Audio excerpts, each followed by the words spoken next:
Right, WWE, I think we're onto something here, because I enjoyed Raw last night. It felt like you were making an effort, and because it felt that way, even the bad bits didn't feel that bad, to a point. Let's keep this up. Let's forget about anything else and let's focus on just being as awesome as we can be. We can do it. Anyway, I'm Simon from WhatCulture. You're watching Raw Ups and Downs, where we basically smash through the show and review it. So let's get to upping some downing.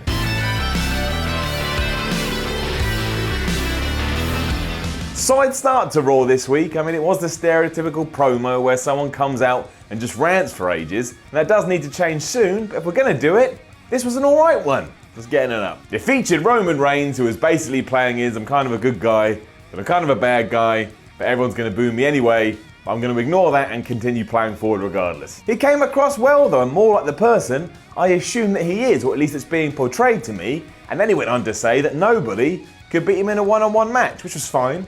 Kind of true, but then he dropped Finn Balor's name, and didn't Finn Balor beat him last year? In fact, wasn't that Finn Balor's first match on Raw? Or like second match on Raw or something, and he beat Roman Reigns. So you're wrong, Roman, don't lie on TV. He then revealed his big announcement, which in this case was whoever wins between Brock Lesnar and Samoa Joe, although we just called him Joe here, at Great Balls of Fire, he won it at SummerSlam, which makes sense. He's the big dog, and he wants the big matches. This annoyed Joe, as it would. He didn't use his proper name. They got on each other's faces, and then Joe gave him a massive headbutt, and they had a big brawl, and they set up a match for later on. So yeah, solid stuff all around. Nice start. Which brings us to up number 2, because the Hardys did take on Gallows and Anderson, and they had themselves a lovely little match. Not only was this kind of a dream contest of sorts, I've definitely thought about the two teams going at it over the years, but everybody involved proved why they're premier workers. All deserve the reputations that they have, all prove that they're the top of the company when it comes to doing that stuff in the ring on Raw. Lovely. It does mean that the Hardys are now number 1 contenders again, and while that's fine, you kind of hope that something changes soon just to give it a little bit more interest. And on top of that, Gallows and Anderson are still persona non grata. I mean, what are they doing right now? Just existing. Just rolling around with that weird muttly laugh and calling people nerds. They barely exist. And regarding the Hardys, I'm not saying it's going to be the broken gimmick. I mean, maybe it is. I don't know anything about that situation. But you could transition into something else eventually. It doesn't have to be that. That can be on the shelf until we can take it off the shelf. But maybe we need a little something different soon. I liked all this though. I really did. Smiles all around. Can you believe it? That leads us to another up. And I know, Simon's an asshole. He gives too many ups. What are you going to do? But the Gold Dust and our Truth promos were good once again, and also we got our progression because they basically said that next week the two are finally going to meet in the ring or have some kind of face-to-face, but it's going to go somewhere, it's going to evolve, which is what we needed. I think the pair will have a decent little program too. Both talented performers, both underrated, both know what they're doing. I'm ready for this. It's going to feel different, and it had a build. Yes! It's shocking times here as well, because oh my gosh, it's another up. If we take Elias Sampson and we look at everything that WWE has done with him so far, well, they haven't really put a foot wrong. It's an up. He came out, he ripped on the fans, he then told the fans to turn their mobile phones off, which of course meant they all turned them on. That was a cool little visual, and then proceeded to do one of his stupid little songs, which does piss everybody off. Also, he then whooped Finn Balor's ass later on in the night because during this segment, Finn Balor had come out and interrupted him. So we had like a seed planted on Raw, which was also paid off and could lead to something else. We never get it anymore. We never get it, so we should be pleased that we do. And yeah, that may sound like a rubbish feud, and you're out there going, why the hell is Finn Balor going to be putting something with the Drifter? But here's the thing, as long as Finn Balor wins, because he should win, because he's going to have a number 1 contendership thing down the line, and the Drifter comes out the other side feeling like a bigger deal, and that he was elevated, then this is what you should do with your new talent, as opposed to just let them flounder and eventually vanish. I like it. I like it. What am I going to say? I like it. Because let's face it, WWE could have done a lot worse. They could have just had the Drifter come out week in and week out and sing songs, and he just does that because. And they do that stuff a lot. Now he has purpose. Which did lead to a Bo Dallas versus Balor match. And given everything I just said, I got to give it a down. Why wheel Bo out just so he can be a jobber that people recognise? You don't need to do that. Now, surprisingly, later on in the show, they actually rectified it a bit, but we still didn't need this match. It didn't do anything for Dallas. It just made him look like a jabroni. Good beard though. Cannot fault that beard. There were more downs from last night though, and unfortunately, once again, it does involve Seth Rollins and Bray Wyatt. Down. The problem here is that nothing feels sincere. We all know what the problem with Bray Wyatt is and how he rambles on but doesn't actually back up any of his words. And Seth Rollins continues to come out and cut the most cookie-cutter babyface promos you've ever heard that don't actually sound like anything that man would ever say. He's the cover for this year's WWE 2K game, and that's fine. Good for him. He deserves it. But then he says the cover is not only for him, but it's for all the fans as well. You don't believe that, Seth? That's not in your head. Don't lie to me. Come on now, say something honest. Also, this just did nothing for me. Again, Bray Wyatt teleported around the place, but this time Seth Rollins was assuming that he would do his teleportation, so he got the advantage. And to be honest, I've still no idea why they're feuding. I think it's because Bray Wyatt says things that Seth Rollins doesn't like, and then Bray Wyatt doesn't like the fact that Seth Rollins doesn't like those things. What does that even mean? Tozawa did beat TJP in a good match though, as Titus O'Neil continues to hint that he may be absolutely hilarious and entertaining. Up. Good action, right finish.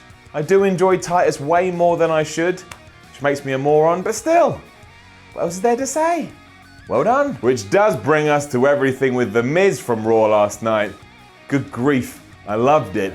It's an up. Tying into everything with Bo Dallas earlier, The Miz actually went out of his way to recruit both him and Curtis Axel into apparently a new faction that may be called the Entourage, so instantly they've got purpose and they feel important, and then all the fallout between Miz and Maurice was just fantastic. The IC champ spent an entire segment trying to convince his wife to forgive him, and then as soon as Dean Ambrose started to walk down to the ring, he instantly used her as protection. He came across like the ultimate douchebag, and he's just brilliant. And then Curtis Axel and Bo Dallas helped The Miz to beat the crap out of Dean Ambrose, and this is what we need. Give people a place, let them be something, and also it kind of allows the Miz-Ambrose feuds to be extended a little bit, even though in reality that's definitely done. That's not the point. You've added bits here. I can bear it for a few months more. And that was a pun too. If you missed it, well, that's on you. Go back, see if you can figure it out. And I'm so sorry,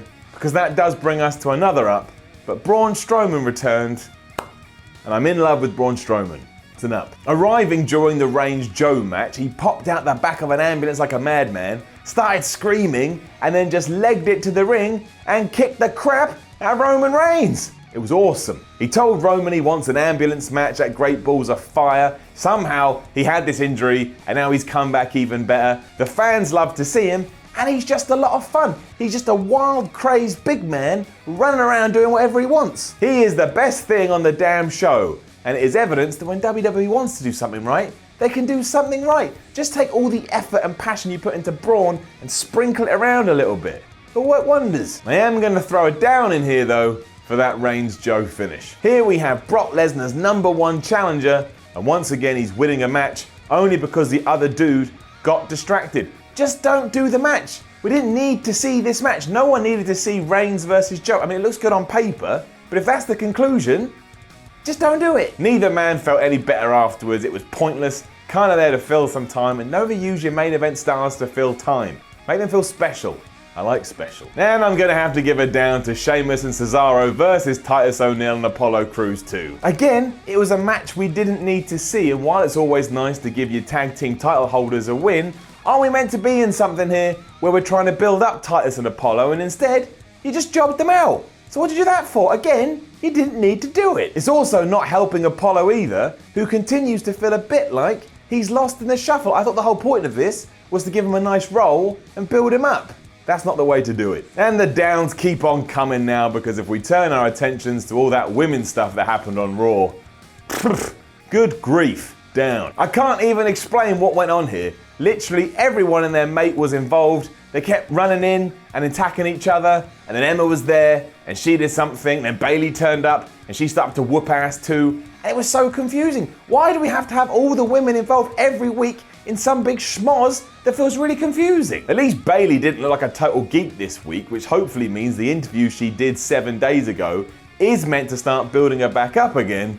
But still, we need to take a huge step back with this polish it, and make it feel a bit more clearer going forward. And it's another up, and I can feel the rage, but you saw that Samoa Joe versus Brock Lesnar promo package, right? It was awesome. How could I give that a down? I couldn't.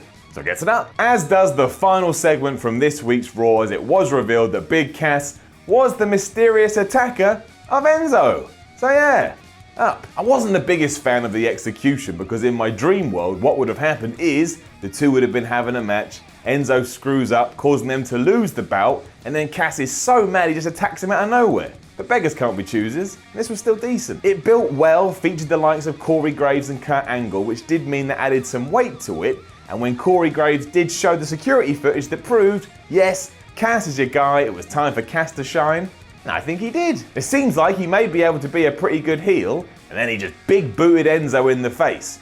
The problem, of course, was he's meant to be a bad guy, but everything he said was the truth. Enzo is really annoying, and I'm surprised he lasted as long as he did. But the team was going nowhere, and quite clearly WWE has always wanted to push Cass as a single star, so let's see how it goes.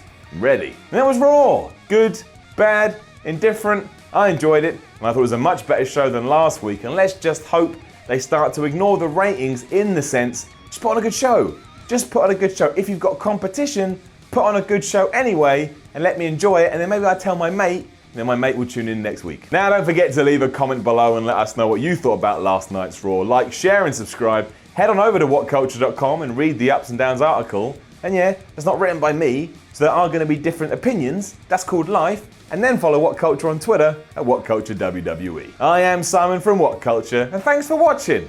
I always appreciate it. Waste your pie holes, you dirty, sweaty marks. You think you're a smart mark, do you? A smart is it? Then answer me this simple wrestling question. Who was the only member of the NWO to never have worked for WCW?